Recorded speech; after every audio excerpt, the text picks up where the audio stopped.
Amén. Entonces es Marcos capítulo 6. Hazme un favor, guarda Marcos capítulo 6 ahí con tu marcador, en tu Biblia, con tu lapicera, y sígueme a segunda de Timoteo capítulo 3. Entonces vamos a pasar la mayor parte en Marcos 6, pero tengo que me sigan y que vean segunda de Timoteo capítulo 3. Entonces busca eso, por favor, y ahorita lo leemos.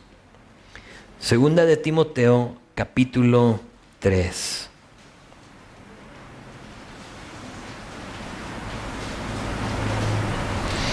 Sé cuando ya todos están ahí porque ya nos escuchan las hojas. Segunda de Timoteo capítulo 3. ¿Ya llegaron? ¿Ya mero? Ok. Lo voy a leer, segunda de Timoteo capítulo 3, versículo 10 al 13, dice así: pero tú has seguido mi doctrina. Es el apóstol Pablo hablándole a Timoteo.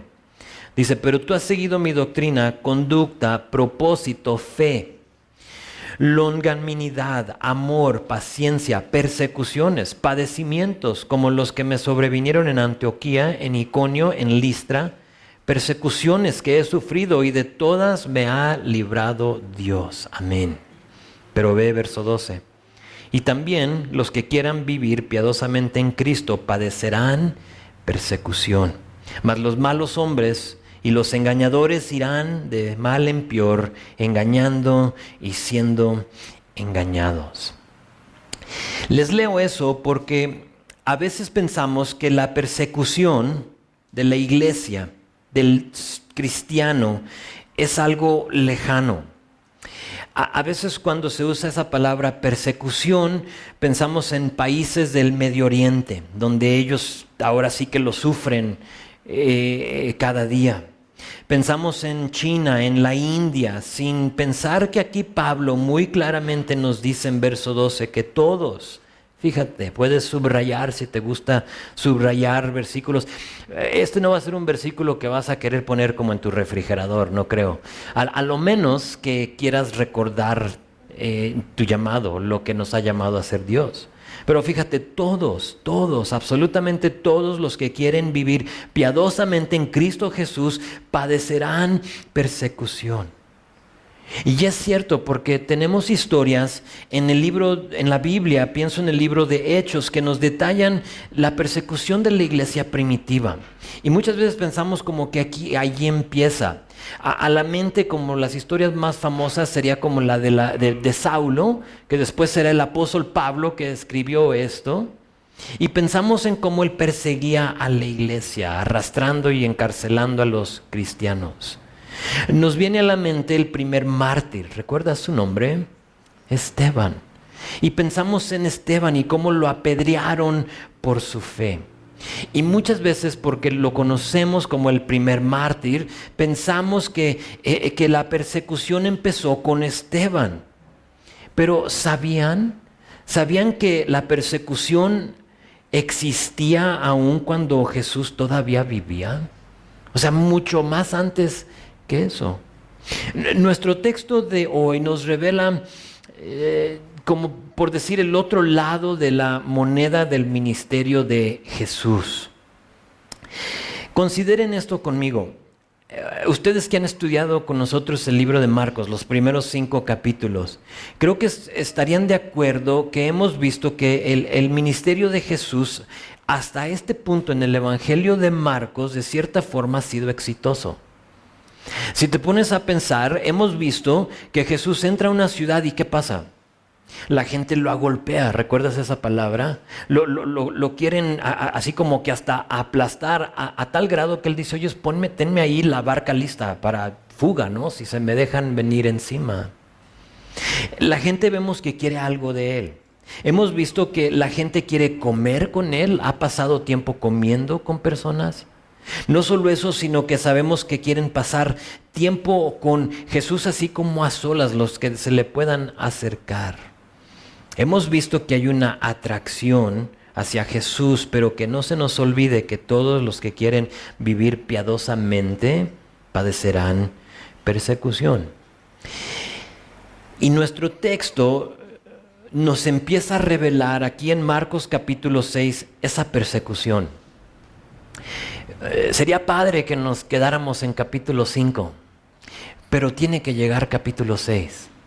Y en capítulo 6 empezamos a ver ese odio, ese desprecio, ese rechazo, si puedo usar esa palabra, y hasta muerte, discúlpame, para aquellos que desean vivir piadosamente.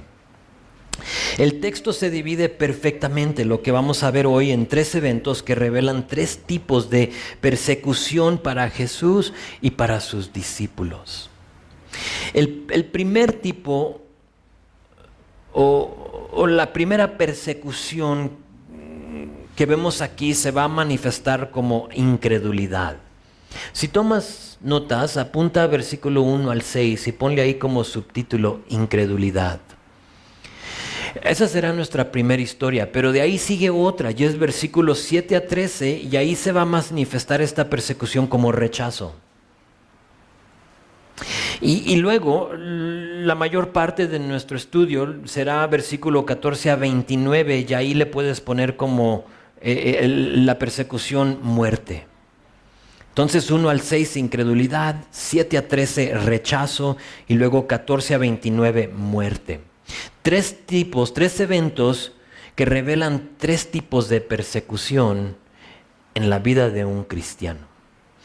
Empezamos con versículo 1, incredulidad. Dice, salió Jesús de ahí, ¿de dónde? De Capernaum, y vino a su tierra y le seguían sus discípulos. Continúa nuestra historia y seguimos a Jesús de la casa de Jairo. ¿Recuerdan que sanó a su hija? Y ahí, de ese milagro que hizo ahí, lo seguimos de la casa de Jairo en Capernaum, a lo que nombra aquí como su tierra. O se puede decir en nuestro vernáculo, su rancho. ¿Sí? No sé si tu rancho sea Guanajuato, pero a veces dices, no, mi rancho, soy de Veracruz o de otro lugar, ¿no? Y allá en mi rancho, eso es lo que está pasando aquí. Ahora, aunque Jesús nació en Belén, sabemos que se crió en Nazaret. Entonces, cuando dice su tierra, está hablando de su rancho, que está hablando de Nazaret. Entonces sale de Capernaum y sube hacia Nazaret, porque Nazaret, si lo visitas, hasta hoy en día existe la ciudad, está en alto. Entonces subirías o bajarías de Nazaret. Entonces él vino a su tierra y le seguían sus discípulos. Eso es clave, al rato hablamos de que lo seguían sus discípulos. Tienes que recordar que ellos están ahí con él. Verso 2, y llegado el día de reposo, comenzó a enseñar en la sinagoga, y muchos oyéndole se admiraban y decían, ¿de dónde tiene estas cosas? ¿Y qué sabiduría es esta que les es dada? Y estos milagros que por sus manos son hechos. Jesús, estando en Nazaret, en su rancho, hace lo que hacía en toda otra ciudad, nada diferente, y nota que entra a la sinagoga para enseñar. Les llamo la atención el orden de lo que sucedió. Noten que no empezó con milagros. ¿Por qué?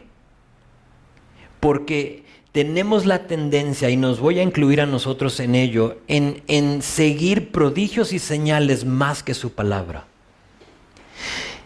Jesús quería atender la necesidad espiritual de la gente, de su pueblo, antes de la necesidad temporal, enfermedad, sanación, expulsión de demonios y lo demás. Porque sabes, de nada te sirve si Dios soluciona tu situación temporal, pero no tu situación eterna. Y lo que le importa al Señor es que tú trates con tu mayor necesidad, y eso es tu eternidad. ¿Dónde vas a pasar la infinidad? ¿Con Él o separado de Él? Tienes 2 opciones. Y por lo tanto a veces nosotros queremos que trate con nuestra necesidad en este momento. Señor, este es mi problema y necesito que lo soluciones, ya no lo quiero. Y a veces Dios dice, pero eso es exactamente lo que yo quiero que tú padezcas para que llegues a un arrepentimiento. Ahorita veremos esa palabra total, donde das una vuelta. Arrepentir quiere decir que vas a León, Te arrepientes y ¿qué haces? Ahora vas hacia Irapuato. ¿Estás conmigo? Eso es arrepentimiento. Arrepentimiento no es que vas a León y dices, chis, qué mal, se me chispoteó, y sigues yendo hasta León. ¿Sí? Eso no es arrepentimiento. Eso es simplemente que pues te entró algo, remordimiento o algo en tu corazón, pero no hubo algún cambio. Jesús sin duda habla con autoridad. Dice que habló y entraba y enseñaba, y habló con autoridad, con claridad. No nos dice el texto, pero yo me lo imagino que habló con una convicción, y notamos que todo eso, lo que él está enseñando en verso 2, dice que, fíjate, la gente se admiraba de él. Esa palabra admiración los lleva a chismear. Dice, sí, ¿cómo? Sí. Se admiraban a tal grado que empezaron a chismear de él. Fíjate, te lo confirmo, nota versículo 3. Dice, ¿no es este el carpintero? ¿Ves el chisme? O sea, pon en tu mente, ahorita lo vemos. Vamos a leerlo. ¿No es este el carpintero, hijo de María, hermano de Jacobo, de José, de Judas y de Simón? Por si preguntabas de la perpetua virginidad de María, aquí te lo confirma que mínimo tuvo 5 hijos. Pero no solo 5 hijos, fíjate lo que dicen. ¿No están también aquí con nosotros sus hermanas? Mínimo 2 hermanas tuvo. Hermanas plural, me dice que pudieron haber sido más. Y luego dice, fíjate la última frase, y se escandalizaban de él. Lo que vemos aquí en versículo 3 no es nada más que chisme. Es chisme. Yo me imagino a las comadres allá en la sinagoga como que asombradas de lo que hizo Dios, y como que dice, oye, ¿ese es el hijo de María? Sí los ves. Tú las ves porque son tus vecinas. O a lo mejor eres tú, ojalá que no. Pero tú sabes cómo funciona. No es ese el hijo de María. ¿Que no es el carpintero? Oyes, ¿no es el que colgó las puertas en tu casa? Ese es el carpintero, ¿no? Que no se nos pierda esto, y lo digo así como jugando, porque hubo asombro. Se asombraron de él. Él habló, hubo asombro. Hubo reconocimiento de su poder. O sea, wow, los milagros, los prodigios que él está haciendo, pero no hubo cambio en sus corazones. No hubo cambio. Hubo mejor chisme. ¿Y saben cómo nos lo confirma la palabra? Ve la última frase del versículo 3.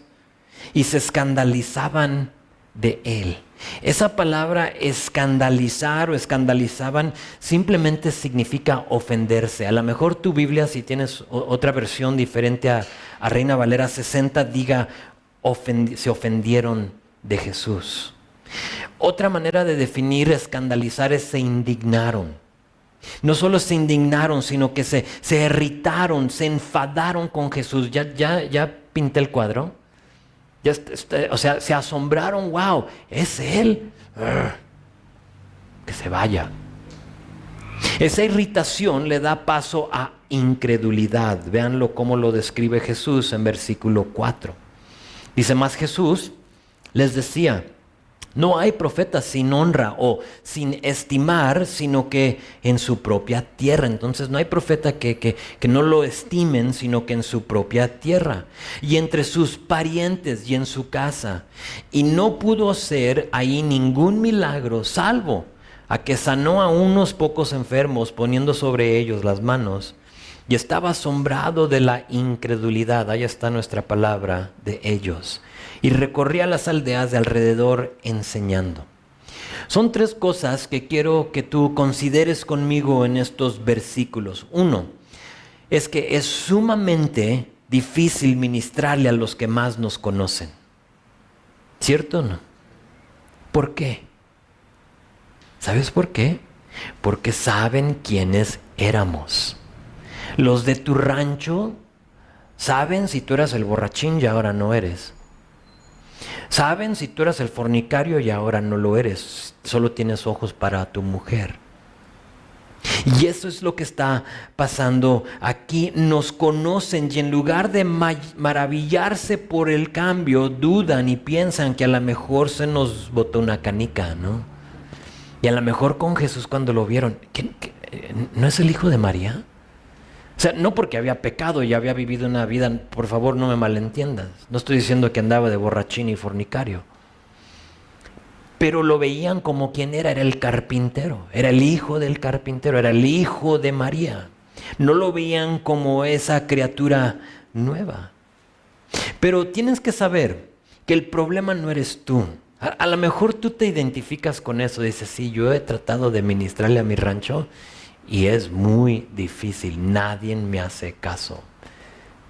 O sea, hay una incredulidad, no puede ser, ¿quién eres tú? Pero el problema no eres tú, el problema es lo que representa tu vida. Y allí está la clave. En general, nuestros queridos que más amamos, los más cercanos, no nos creen porque igual a los de Nazaret no querían hacer cambios en sus vidas. Y muchas veces tu vida, lo que Dios ha hecho en ti, los cambios que ha hecho Dios, forza y lleva a los demás a decir, híjole, ¿y qué onda con mi vida? Y porque estamos muy a gusto y decimos, pues es que así soy, yo soy entonces estamos en nuestro pecado, en quienes somos, no estamos listos para recibir lo que Dios quiere para nosotros como una nueva criatura. Fíjense, aquí deshonran a Jesús y Él no tenía un pasado manchado y tachado, diferente a nosotros. Pero aún lo rechazan, lo deshonran. No es que Él era familia de ellos, no es que Él tenía un pasado al cual ellos podían identificar. Es, no, pero tú eres aquel, porque pues, ser carpintero es algo noble, no es nada malo. Ser hijo de María tampoco era algo malo, o sea, era una familia noble, ejemplar, no era eso, sino que era el mensaje que traía Jesús. Miren, nadie quiere escuchar lo que estoy por decir, pero ay de mí si no se los digo, se los tengo que decir. Y esto a lo mejor va a calar. No todos nuestros parientes, amigos, compañeros del rancho van a creer. Así es. Le llamamos libre albedrío. Cada quien decide si acepta o no. Y a veces no queremos escuchar eso. Decimos, no, pero es que es mi hija. No, pero es que es mi papá. Y porque sabemos su fin, no queremos creerlo. Pero aquí lo que nos dice es que hubo personas que no creyeron. Esa es lamentablemente la triste realidad, pero es la realidad. Ahora, asegúrense de no ser tropiezo, porque también ahí, o sea, ¿qué nos toca a nosotros? ¿Cómo lo podemos aplicar a nuestras vidas? Si esa es verdad de que no todos van a creer, ¿qué podemos hacer para que la mayor parte de nuestros queridos y conocidos y compañeros lleguen a los pies del Señor? Asegurarnos de que no seamos un tropiezo. Porque es una cosa que rechacen, pero es otra cosa que nuestra conducta sea la razón. Y que digan, es por ti, es por tu vida, amigo. Tú hablas que eres cristiano, pero ¿y qué onda con tu vida? Entonces asegúrate, es difícil ministrarle a los que no nos conocen a nosotros. Primera cosa. La segunda cosa que quiero que veas en estos versículos es que quiero que noten que por la incredulidad del pueblo no pudo hacer mucho en Nazaret. ¿Sí viste que nomás salvo a uno que otro? Diferente a aquellos que eran multitudes que venían a Jesús y toda la noche estaba ahí. Ahora, ¿quería Dios hacer grandes cosas en Nazaret? Yo creo que sí, ¿por qué no? ¿Querrá hacer grandes cosas Dios aquí en Guanajuato? Sí, yo creo que sí. Pero parece ser que hay un lazo, que parece ser que hay una relación, una conexión entre creer o tener fe y experimentar los milagros de Dios. Ahora, no lo entiendo. Aún no puedo asimilarlo bien o describirlo bien. Sé algunas cosas, sé que mi fe no dirige a Dios porque Él hará lo que Él quiere. Entonces no es como que yo digo, yo tengo fe, Señor, que mañana ahí me vas a tener un Mercedes del año. Sí, tengo la fe, Señor, que si no lo creo, Señor, que tú lo puedes. Ahora, ¿lo puede hacer Dios? Claro, me puede dar toda la agencia si Él quiere. Pero mi fe no es lo que lleva a Dios a hacer aquella cosa. Pero a la misma vez sé que si no tengo fe, no veré sus milagros. ¿Sí ves mi dilema? La mejor es el tuyo. Te tengo que decir esto, no te afanes tanto con tratar de entender eso, porque va a explotar tu mente.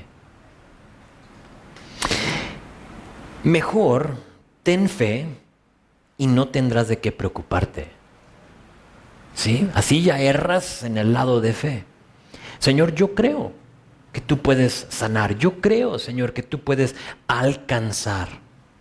Pero, Señor, haz tú lo que tú quieras. Lo que tú quieras, Señor. Ten fe y por lo menos sabes que si no hay un milagro, lo que tú ahí quieras ponerle, que no fue porque tú no creíste. ¿Sí? Ten fe. Ten fe. En este caso Jesús hizo muy poco y todo giró alrededor, fíjate lo que dice, de la incredulidad de la gente. No creyeron. Y ese es el lazo que te digo como que todavía no lo entiendo muy bien. No creyeron y por lo tanto no hizo. Entonces 2, no creyeron y no hizo mucho milagro en Nazaret. Y la tercera cosa, noten la última frase de versículo 6. Y recorría las aldeas de alrededor enseñando. A lo que yo les quiero decir, sigue adelante. Sigue adelante. No te aferres, no te detengas, no te preocupes por los que no quieren creer. Tú sigue adelante. Tú sigue con tu misión que te ha dado Dios. Tú sigue con tu caminar con el Señor. Ahora, no entiendas mal, no digo que no ores por ellos. No digo que no busques oportunidad para compartir, pero que no te agobien los resultados. Y muchas veces veo aquí, llega gente y por el celo, el amor que tienen por Dios, el amor que tienen por sus seres queridos, sus compañeros del trabajo, llegan aquí y están agobiados. Están molestos. Y ¿sabes lo que empieza a pasar? Es que empieza a jugar con tu fe. Y empiezas a decir, ¿será real esto? Porque pues yo sigo orando y nada pasa. Mejor tú haz esto. Asegura de que tu vida no sea un obstáculo. Y yo no sé cómo tu vida pueda ser un obstáculo en tu circunstancia, pero es el momento para analizarlo o escribirlo. ¿Es mi vida un obstáculo, sí o no? ¿O cómo es mi vida? Y ya a la tarde tú empiezas a pensarlo. ¿Cuáles son las cosas que estoy haciendo que puede ser un obstáculo para aquel ser querido? Y en lugar de afanarte, mejor asegúrate de que tu vida no sea un obstáculo. Sigue orando por ellos, por aquellas personas, pero a la misma vez sigue buscando oportunidades de ser luz en otros lugares. Eso es lo que está haciendo Jesús. Ahora piénsenlo. Es el rancho de Jesús. Son sus parientes. Son sus amigos y compañeros de la escuela. Son las personas con quien jugó fútbol. Si es que jugó fútbol. Yo creo que sí. Sin duda Jesús se fue de ahí triste. Pero se fue. Y ese es el punto. Jesús se fue. A veces la persecución se manifiesta en forma de incredulidad. Va a haber gente que no te va a creer. Va a haber gente que va a ver tu vida y no lo creo. Y es una forma de persecución. Porque como se fue Jesús, a lo mejor triste, que yo creo así se fue, tú te vas de ese rancho, de ese lugar un poco triste, porque nadie te hizo caso. Vean la segunda manifestación de persecución. La vemos en versículos 7 al 13 y ahora no es incredulidad, sino que es rechazo. Veamos versos 7 y 9. Dice, después de estar en Nazaret, llamó a los 12 y comenzó a enviarlos de 2 en 2.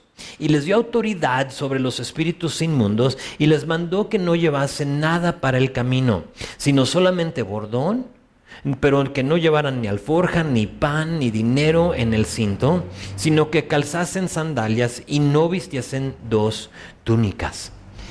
Hay un pasaje paralelo, lo puedes anotar si te gustaría, a esta historia, y es Mateo capítulo 10. Y allí en Mateo capítulo 10 nos dice que Jesús les dijo, no entren, los envía y les dice, no entren, fíjate, a la ciudad samaritana. Entonces, no vayan a los samaritanos, pero que mejor vayan a las ovejas perdidas de la casa de Israel. No vayas para acá, sino que ve para acá.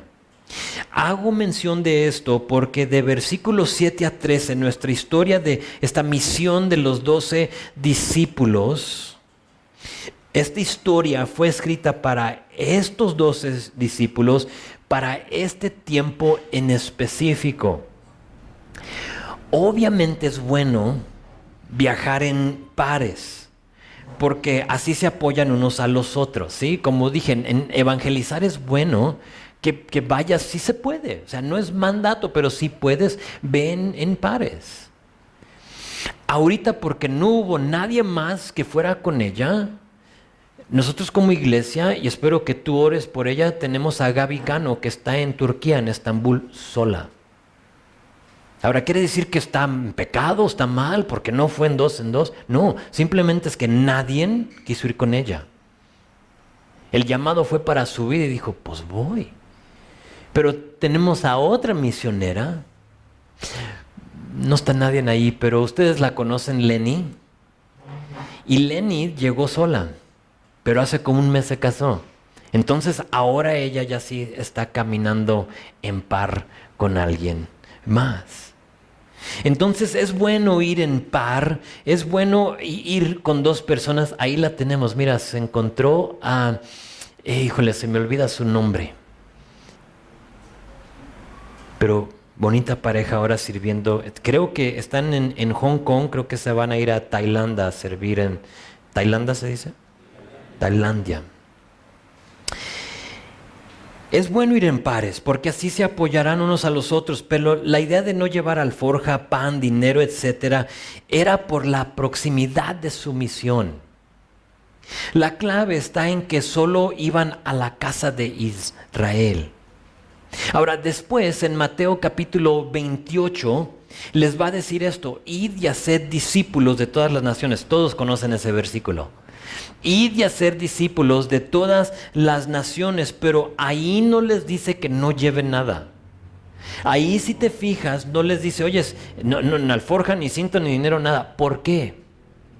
Porque sabía que esa misión iba a requerir preparación, alimento, sustento, etcétera, etcétera. ¿Sí estás conmigo? Todo eso lo resalto y lo quiero, o sea, bien lo podía haber pasado por encima. Pero mi punto es este. Cuidado de no tratar de imitar algo que no es necesario solo porque se ve espiritual. A veces se ve espiritual y yo he oído de personas aquí en nuestro querido México que andan por aldea en aldea, rancho por rancho, sin dinero, muertos de hambre, apestosos, o sea, totalmente, o sea, ya a punto, ya ni quieren estar haciendo eso. ¿Por qué? Porque leyeron esto, alguien leyó esto y dijo, tenemos que hacerlo así. Esta historia es muy diferente al 2019 aquí en Guanajuato, aquí en México. Ahora, si Dios te dice, ve y no lleva nada, pues tú obedécele. Sí, pero que se forme una doctrina de algo solo porque lo leemos aquí, sin entender realmente el trasfondo, todo lo que está pasando, creo que es malo forzar a la gente que haga lo mismo. Si tú vienes y me dices, es que Dios me está diciendo que lo haga, adelante, amigo, Dios te bendiga. Ay, Dios va a proveer. Sí, pero si no, entonces no lo hagas solo porque lo dice. Más allá, vean que la costumbre era un poco diferente, la cultura diferente a la nuestra. Fíjense en verso 10. para como seguirles confirmando esto. Dice, y les dijo, donde quiera que entréis en una casa, posad en ella hasta que salgáis de aquel lugar. En esta cultura, en estos tiempos, si tú llegabas, diferente a hoy en día, porque si voy a tu casa es muy probable que tú tengas protecciones por todas tus ventanas, como 5 candados en tu puerta, ¿no? 1, 2, 3, 4, 5, y creo que me queda espacio para uno más, ¿sí? Y tienes ventanas de como de 10 metros de altura y aún a esas les has puesto protecciones por no vaya a ser que se trepe un mono y se meta a tu casa. Y ¿a poco no? O sea, vivimos en ese lugar donde nos protegemos. En mi casa tengo 2 candados, tengo 3 candados más el de la puerta principal. Y así es, pero en este entonces, si tú llegabas a una casa, aún siendo extranjero, en general te dejaban entrar y quedarte en su casa. Ahora, ¿quiénes de ustedes harían eso? Llegas a la casa después de la iglesia, te toca una persona, ves que no se ha bañado en 3 días, hay un olor, se está sobando así, ay, tengo un hambre, ¿sí? ¿Me permites entrar? ¿Me das posada? ¿Lo dejarías entrar, sí o no? O sea, a lo mejor esto es porque estás aquí que sí, pero tú sabes que a lo mejor ni le contestarías. Estuvieras hablándole a la policía, está aquí alguien aquí en mi casa y no sé qué quiera, y es muy diferente a nuestra cultura y nuestra época. Entonces tenemos que entender que esto no es un mandato o instructivo de cómo llevar a cabo misiones. En este entonces, si a ti te dejaban entrar, entonces ahí te quedabas. Nota que dice, donde quiera que entréis en una casa, posad en ella hasta que salgáis de ese lugar. Es decir, que si tú llegas y te dan alojamiento y empiezas a comer y ves que te están dando frijolitos y arroz, y una que otra tortillita, pero llega el olorcito de la carne asada del vecino y dices, ¿sabes? Ahorita vengo, voy a ver si me permiten estar allá. No se valía eso. Si tú llegabas a una casa, tenías que quedarte en esa casa. Es la idea de que no andes de en casa, que ahí te quedes donde te dieron entrada. Ahora, ¿qué si no te dejaban entrar? Como nosotros, ¿no? Con los 5 candados. Fíjate lo que dice verso 11. Y si en algún lugar, aquí viene el rechazo, no os recibieran ni os oyeran, salid de ahí, sacudid el polvo que está debajo de vuestros pies para testimonio a ellos. De cierto os digo que en el día del juicio será más tolerable el castigo para los de Sodoma y Gomorra que para aquella ciudad. Segunda forma de persecución, rechazo. Aquellos que son rechazados. Llegas tú con tus buenas nuevas, llegas con tu Biblia, llegas con tus folletos a la presidencia el sábado y llegas y tú estás listo y no te dan posada. Oye, ¿te puedo compartir? No. Oye, no. Y no. Entonces lo que hacías aquí en nuestro texto, ahora estamos en este lugar, no en el 2019 en Guanajuato, estamos aquí en este lugar y hacían algo que solo ellos entendían. Y dice que sacudían el polvo de sus sandalias. Ahora, no se vale, y no los quiero ver, el sábado, si alguien no te hace caso, que te quitas las sandalias y que vámonos. A ver, ahora, ¿tú quieres un folleto? No, déjame quito las sandalias. No es eso, Pero es muy fácil malinterpretar la palabra. Esto era simbólico para ellos, porque como hebreos, como israelitas, ellos entendían que cuando salían a una ciudad pagana o cruzaban la frontera de una nación gentil, simbólicamente antes de entrar a Israel, a la tierra prometida, hacían eso, se quitaban las sandalias y quitaban el polvo de sus sandalias. ¿Sabes para qué? Para no contaminar la tierra prometida con polvo gentil. ¿Sí me explicó? Entonces Jesús les está diciendo algo que solo ellos iban a entender. De nuevo, esto no es una instrucción o acto de buena suerte, porque tampoco es buena suerte. Si lo hago, entonces me va a ir bien con el que sigue, ¿no? No, no es eso. Era algo regional, era algo cultural. Si no los dejan entrar, entonces está bien, no pasa nada. Pero lo que sí vemos es un rechazo. Si alguien te rechaza, entonces sal de ahí, no pasa nada. Ve a otro hogar, ve a otra persona. Si el sábado tú vas a evangelizar y alguien no quiere tu folleto, no pasa nada. Puedes decir así en ti, Dios te bendiga. Pero es difícil decir que Dios bendiga a un incrédulo. Entonces, ¿sabes lo que yo he hecho? Es que Dios, mejor digo, Dios, bendícelos con el conocimiento de tu Hijo. Y así sí tú puedes bendecir a esa persona, porque ¿cómo vas a bendecir a un incrédulo? Entonces, para mí ya ha cambiado todo. Cuando yo digo, Dios te bendiga con el conocimiento de tu Hijo, ¿sí? Entonces tú ya ahí como que le vas cambiando. O lo puedes decir, ¿no? Dios te bendiga con el conocimiento de Jesús. Te van a decir, ¿qué? No, nomás bendíceme, no me digas más. Pero esto es el rechazo y dice, si te rechazan, tú sal de ahí. Esa es la instrucción, pero tenemos más. Ve verso 12. Y saliendo, predicaban que los hombres se arrepintiesen y echaban fuera muchos demonios y ungían con aceite a muchos enfermos y los sanaban. Entonces fíjense en verso 12 que predicaban que los hombres se arrepintiesen y luego expulsaban demonios. Ahora, ¿de dónde sacarían ese patrón? ¿Te acuerdas que estaban con Jesús en Nazaret? Vieron lo que Jesús estaba haciendo y si a Jesús le va bien cuando Él predica y luego hace milagros, entonces eso vamos a hacer. Primero se sana lo espiritual y luego lo físico. Pero se me hace interesante que Jesús los manda con instrucciones de qué hacer con el rechazo. Como que Jesús ya sabía que no todos los iban a aceptar. Y si alguien llegas a la casa y no te aceptan, dice, sal de ahí. Pues, no pasa nada. Límpiate tus sandalias simbólicamente y sal de ahí. Que no nos sorprenda cuando nos rechazan. A lo mejor a ti esta semana alguien te rechazó. Que no te sorprenda. Es parte de... Estás viviendo lo mismo que ellos vivieron. Entonces, la iglesia es perseguida cuando hay incredulidad de la gente, pero también la iglesia es perseguida cuando hay rechazo personal. Y ahora no es solo de lo que estoy diciendo, sino que me están rechazando a mí personalmente, no me están permitiendo alojamiento en su hogar. Pero nos queda uno más, muerte. Muerte. Otra manera que se manifiesta la persecución es por muerte. Vean la historia de Juan el Bautista, y sé que son muchos versículos, no nos queda mucho tiempo, pero vamos a intentar de terminarlo. Verso 14 y 15 dice: oyó el rey Herodes la fama de Jesús porque su nombre se había hecho notorio y dijo: Juan el Bautista ha resucitado de los muertos y por eso actúan en él estos poderes.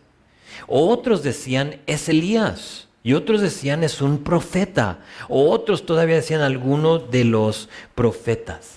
Se va extendiendo el ministerio de Jesús, aquí lo nombra como la fama de Jesús, y muchos se han dado cuenta de lo que ha estado pasando con Jesús, y entre de aquellos que se enteró en quién era Jesús, era Herodes, el rey Herodes. Ahora, en lugar de reconocer a Jesús por quién era, Herodes dice algo muy interesante. Nota que dice, es Juan el Bautista el que ha resucitado de los muertos. Ahora, si conocía quién era Juan el Bautista, supiera que Juan simplemente era como un canal. ¿Recuerdas? Juan dice, yo solamente preparo el camino para el que viene detrás de mí. O sea, él sabía que no era Juan el Bautista, pero dice algo muy interesante, es Juan, o sea, como que tiene la certeza de que es Juan. Notamos que cada quien tenía su opinión de quién era Jesús. Unos dicen que es Elías, otros dicen que era un profeta o otros de los profetas, pero aquí notamos que Herodes sigue aferrado a que era Juan el Bautista. Ahora, ¿por qué tan aferrado a que era Juan el Bautista? Es una buena pregunta. ¿Por qué? Una palabra le llamamos remordimiento. O si no remordimiento, a lo mejor puede ser culpabilidad. Y eso es, Herodes tenía algo en su corazón que lo trastornaba, algo en el corazón que no lo dejaba dormir, que lo atormentaba. Véanlo, es versículo 16. Al oír esto, Herodes dijo: este es Juan, el que yo decapité, que ha resucitado de los muertos. Ahora sí nos damos cuenta por qué. Herodes había decapitado a Juan el Bautista debido a una decisión precipitada, a una decisión necia que él había tomado. Y lamentablemente Juan es el que recibe la consecuencia de la necedad de Herodes. Y a veces, como creyentes, eso nos toca. Sé que no les ha tocado a ustedes porque todavía están aquí. Pero quizá en nuestro país algún día llegue ese tipo de persecución. ¿Estás listo? ¿Estás dispuesto? Juan el Bautista no está haciendo nada malo. Ahorita veremos lo que hace. De hecho, la historia nos la cuenta de versículo 17 a 29 y la empezamos a ver, pero toma en cuenta de que versículo 14 a 16, lo que le acabamos de leer, es como en tiempo real, ¿sí? Después de que vayan a estos lugares, entonces nos da la historia, pero versículo 17 a 28 es en el tiempo pasado, entonces nos va a contar la historia de qué sucedió. Fíjate, porque él mismo Herodes... Ahora, Herodes no está contando la historia, Marcos la está contando. Porque el mismo Herodes había enviado y prendido a Juan y le había encadenado en la cárcel por causa de Herodías, mujer de Felipe su hermano, pues la había tomado por mujer. Y con ese versículo inmediatamente nos damos cuenta que la familia Herodes era disfuncional. Y a lo mejor tú dices, no, mi familia es la familia disfuncional. Fíjate aquí lo que sucede en esta familia. La historia y los historiadores nos registran que Herodes visita a su hermano en Roma. Y cuando visita a su hermano en Roma, a su hermano Felipe, ahí él seduce a la esposa de Felipe, Herodías, y la toma como la suya.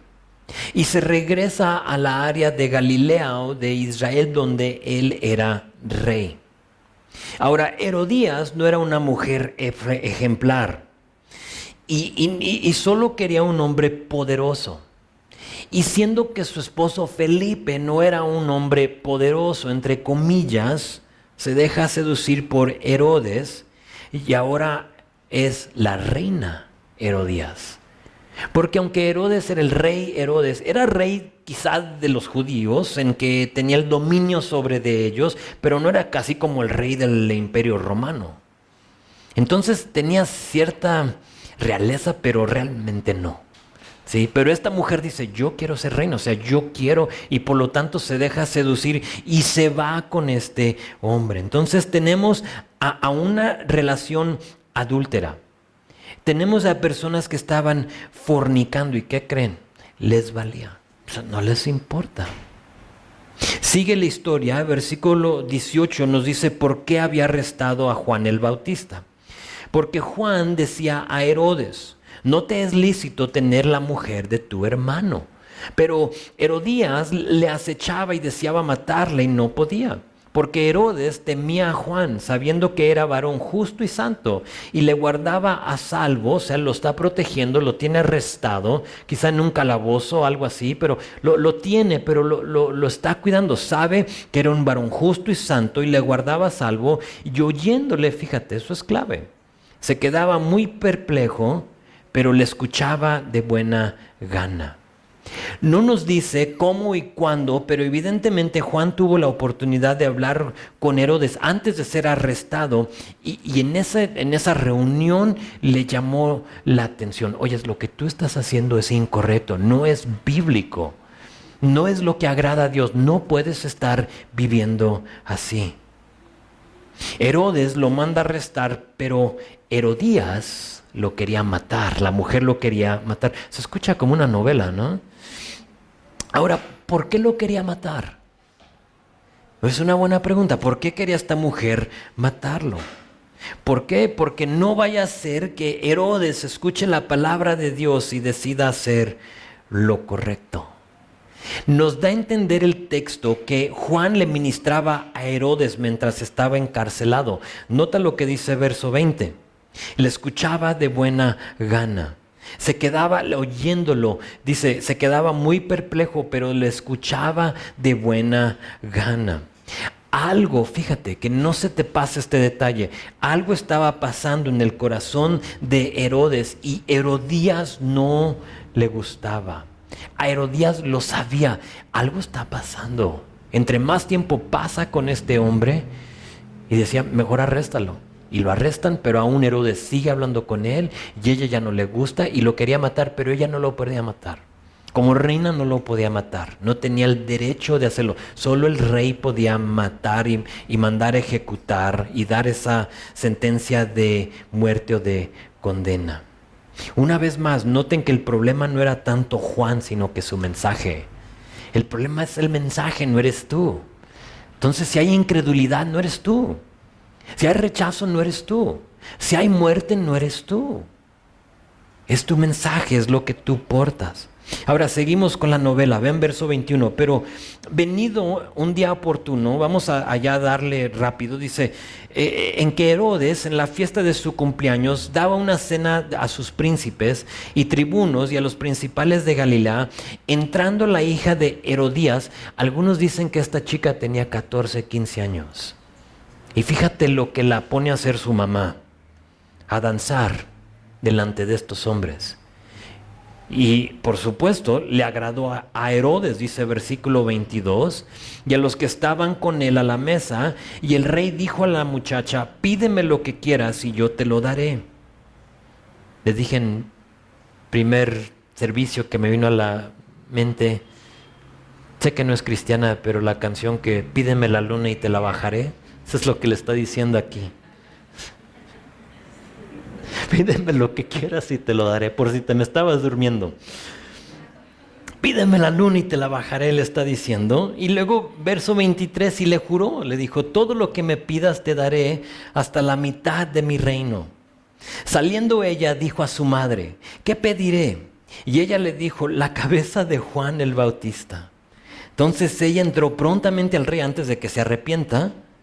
Fíjate, y le pidió diciendo, quiero que ahora mismo me des en un plato la cabeza de Juan el Bautista. Y verso 26 es clave.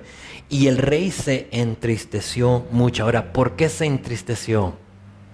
Porque sabía que lo que decía Juan era verdad. Dios ya le había estado ministrando, sabía que Juan tenía la razón y Dios estaba haciendo algo hermoso y grande en el corazón de Herodes. Y por lo tanto cuando le dicen la cabeza, ¿sabes? En ese momento sabe Herodes que jamás iba a recibir consejo de Juan el Bautista. O sea, si lo mata ya no iba a poder o pedir que venga a él o él bajar al calabozo hasta pasar tiempo con él. Y por lo tanto hay como ese remordimiento, se entristeció, dice. Pero a causa del juramento, verso 26, y de los que estaban con él en la mesa, no quiso desecharla. Y enseguida el rey, enviando a uno de la guardia, mandó que fuese traída la cabeza de Juan. El guarda fue y decapitó en la cárcel le decapitó en la cárcel y trajo su cabeza en un plato y la dio a la muchacha y la muchacha la dio a su madre. Qué historia tan grotesca, ¿no? O sea, ¿te imaginas que tu hija de 14 años haga algo así? O sea, es inexplicable. Verso 29. Cuando oyeron esto sus discípulos vinieron y tomaron su cuerpo y lo pusieron en un sepulcro. La iglesia es perseguida y a veces hasta la muerte. Y aunque le pude extraer muchas otras cosas a ese texto, lo que más quiero que recuerdes es eso. Quiero que recuerdes que todos los que quieren vivir piadosamente en Cristo Jesús padecerán persecución. Ahora, discúlpame si no es lo que querías oír esta mañana. Yo vine a que me animaras, pastor. ¿Por qué me estás diciendo esto? Es la realidad, es nuestro texto, es donde estamos. Pero notamos que Juan no hizo nada para merecer muerte. Él simplemente estaba cumpliendo su llamado. Y tú a lo mejor no has hecho nada para que no crean lo que dices, para rechazarte. Simplemente estás haciendo tu llamado, lo que Dios te ha llamado a hacer. Pero es parte de todos los que quieren vivir en Cristo padecerán persecución. Ahora, de este punto en adelante, porque ahí termina nuestra historia, el Evangelio de Marcos vamos a notar que empieza a haber un cambio en el ministerio de Jesús. Veremos que va a incrementar la oposición. Veremos que va a cambiar el ambiente. Ahora, la muchedumbre va a seguir detrás de él. Eso no va a cambiar, pero no solo va a haber la muchedumbre, sino que a la misma vez van a ver y nos va a empezar a revelar aquellos que lo querían matar. Y sabemos que ese es el fin de nuestro Jesús, ¿no? O sea, van a lograrlo. Van a lograr matarlo tal como ellos quieren. 3 tipos de persecución: incredulidad, rechazo y muerte. Para que te lleves algo contigo hoy, quise pensar o preguntar que quizá tú estás aquí, estás experimentando un tipo de persecución, que quizá es oposición, quizá es persecución, quizá es dificultad por tu fe. Te quiero dar una palabra: ánimo, ánimo, ánimo. Para algunos quizás que estén aquí es la incredulidad de los demás. Y tú hablas y tú dices y no te creen.